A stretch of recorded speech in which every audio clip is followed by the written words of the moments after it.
Isang pinagpalang araw sa inyong lahat. Ako po si Binibining Wena Encabo at ngayon ay aking ibabahagi ang aking talumpati. Sa ating kasaysayan, ang kabayanihan ay ding bahagi ng ating kultura. Ito ay isang halimbawa ng pagmamalasakit, pagkakaroon ng malasakit sa kapwa at pagiging handa na tumulong sa anumang paraan ng kailangan. Sa tradisyonal na bayanihan, ang mga tao ay nagtutulungan upang maglipat ng bahay o gusali.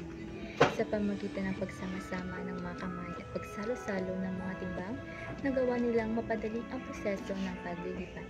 Hindi lamang ito nagpapakita ng pisikal na lakas, kundi pati na rin sa pagkakaroon ng tiwala at kooperasyon sa isa't isa. Ngunit hindi lamang sa pisikal na aspeto nagpapakita ang bayanihan. Ito rin ay nagpapahiwatig ng pagtulong sa mga nangangailangan. Sa panahon ng kalamidad o sakuna, ang bayanihan ay lumalabas. Sa pinakamalakas na paraan, nagkakaisa ang mga tao upang mabigay ng tulong sa mga nasalanta. Ito ay nagpapakita ng tunay na diwa ng mga pagiging Pilipino, ang pagkakaroon ng malasakit at pag-aalay sa kapwa sa oras ng pangangailangan.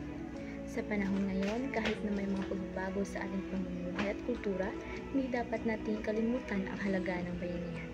Sa mga maliliit na paraan, maaari tayong magtulong-tulong upang mabuti ang mga ating komunidad.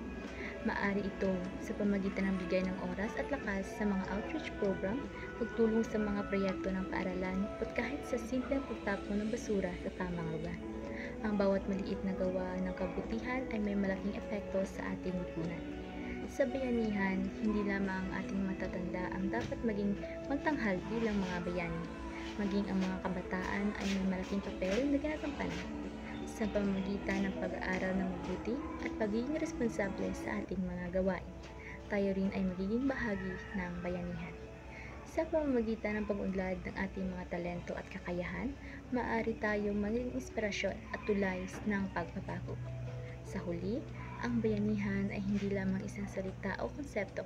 Ito ay isang halaga na dapat nating isabuhay sa ating pang-araw-araw na buhay. Sa bawat pagkakataon na mayroon tayong pagkakataon na tumulong, magbigay o magmalasakit, tayo ay dapat maging bahagi ng bayanihan.